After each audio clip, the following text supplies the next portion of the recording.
What's up, guys? West Coast Picks here, and today I got a package from Kyle Corey, and he sent me a couple locks. First is this nice Yale challenge lock. It says CK lock, Kyle Corey, and came with a mummied key, a Y2, so Yale style keyway, as you can see. Looks like he's put the tailpiece on backwards, and that's probably just so it will go in a vise and not get in the way. So that's pretty cool. And I'll pick this in a later video, but right now I'm just going to go over a couple of the funny things that he sent. And he was saying something about this lock being so small that it's hard to get tools in there, and I can see what he means, but I'm going to give it a shot anyway. I got some small tools around here. And that's probably what I'll pick on this video. But aside from that, he sent me a banana pen bookmark. So it actually came in a package here. Bookmark paper pen. And I'm a bookmark and a pen, it says. And there's also a hot dog, a piece of bacon, and a pickle. So any one of those would have been pretty funny to get. The banana's pretty hilarious. And it actually, it's a working pen. And also a bookmark. And I'm not sure if I've ever shown my my bookcase before, guys, but I have a lot of books and I read a lot, and I will use that bookmark for sure. Usually I end up using just receipts from buying the books, or in some cases magic cards. Anyway, I'm going to try to get into this tiny little made in China keyway here, and the way I do that is, well, it's nice when you make your own picks, but I have this really short hook here that I keep on my pocket picks. So I have like a medium and then a short. And the short will usually get into these small padlocks. So this is my everyday carry. I was debating whether I should put a deep hook in here as well, but I just don't use a deep hook as often, especially on stock locks, as I do a regular and a short. So how am I going to do this? Let's see if that'll do. As long as I can get my pick in there, it should be fine.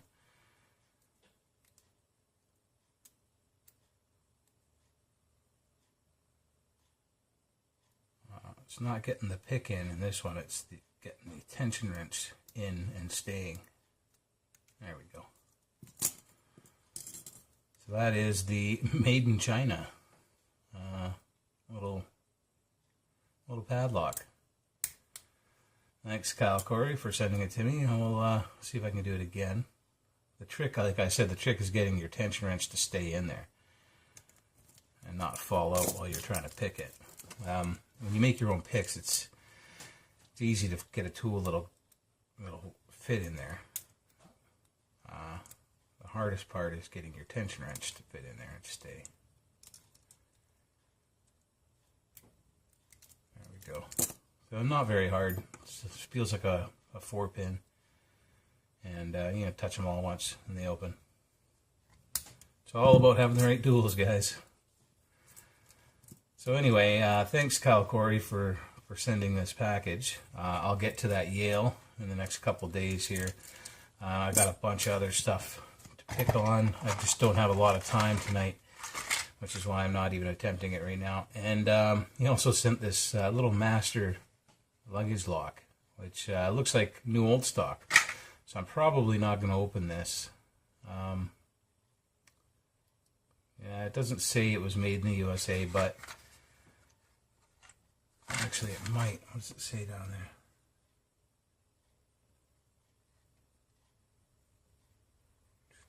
Milwaukee, yeah, US. So this was actually made in the USA. It's a number 9. That's pretty cool. I'm probably not going to open this, guys. It's a cool little awarded luggage lock. I like that. Anyway, thanks, Kyle Corey, for sending all this stuff. And I'll get to this Yale probably in the next few days here. All right, later, guys. What's up, guys? West Coast Picks here, and today I have this Yale Mortise cylinder that was sent to me and pinned up by Kyle Corey. It's a KC lock, and it looks nice and long, so I'm thinking it's a 6-pin, but I wouldn't be surprised if it was a 7-pin. It came in a mummied key, so no idea what the fitting is like, or how many pins it is, or anything like that. But let's see if we can find out. I've lubed it up with the Tri-Flow just to get things going. Let it soak for a minute or two. Now I've got a couple minutes before I go to bed. See if I can get this thing open. I'm going to work from the bottom of the keyway with a deep hook here. Let's see what I can do with this thing. A bunch of clicking in the back here.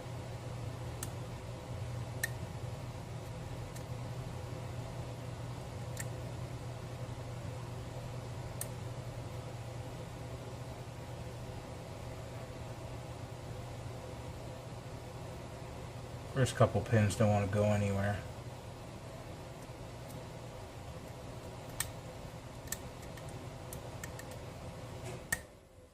Oh, and we're open. Okay, that was pretty quick, but ouch, I'll take it anyway. That actually just hit me in the face. Yeah, I felt a bunch of clicking, crunching in the back. Pins 1 and 2 didn't want to move. So, let's see what's in there. Actually, first we'll, jeez. Alright, yeah, that'll do it. Holy crap. So that's, that's a bidding, guys. Wow. So that would be why the first 2 pins, maybe 3 pins, didn't want to move. And it was just all in the back here. Maybe even the back pin I didn't even have to pick. I think it was just those 2. Maybe this third one just a little bit. But there was a lot of crunching in the back there. So let's see what's up with that. Obviously serrations, but maybe threading as well.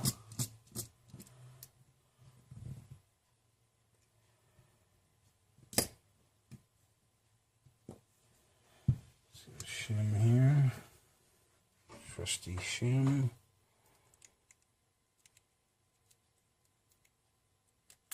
Okay, way too tight to get that shim in there. I'm gonna try one of these security tag shims. They're pretty much the thinnest thing you can get, so hopefully that'll do.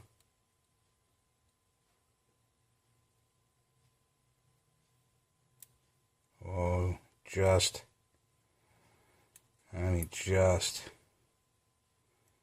doesn't really want to. You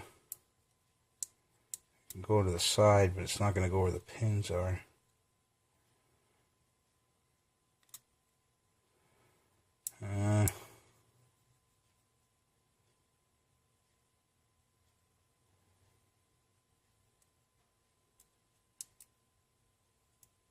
Well, it's kind of in there, so we'll go with that. Hopefully I can push it through and not screw anything up. Let's see,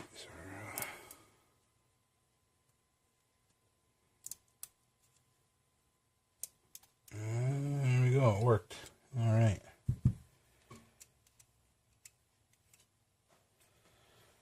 So yeah, wow. Pin 1 and 2 are on the shear line. Pin 6 is down from the shear line, which is weird because it looks like on the key, it looks like it would be, well, I guess it is a little higher than the first 2. Oh, what the? I don't know if you guys could see that, but there's some funny business there on the first couple pins. Let's see what's in here. Okay, these are obviously overset traps. You force those. They didn't want to go, but if you were to force them, they'd fall down into those spool, and you would not be Yeah, same as number 3. And you would not be picking that lock. Serrated.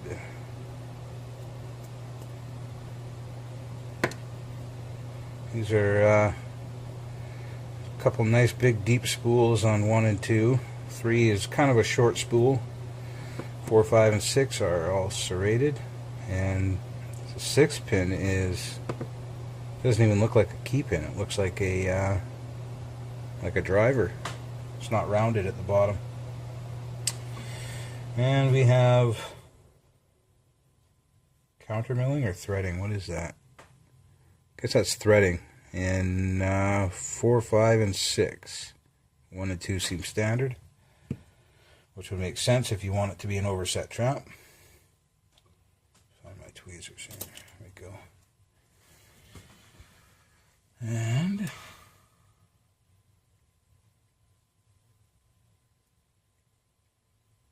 one is very low spring pressure, which would go with the overset trap deal. Same as 2. So low it's hard to get the pin out.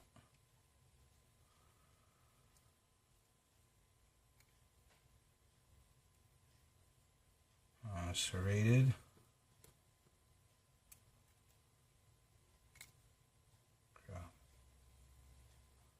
Falling here. Another serrated. These ones got good spring pressure.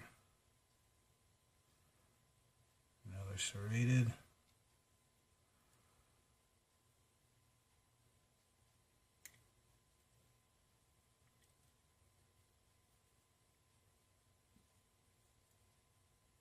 Jesus. Not easy to grab way back there. It's sticking out, but it's barely sticking out.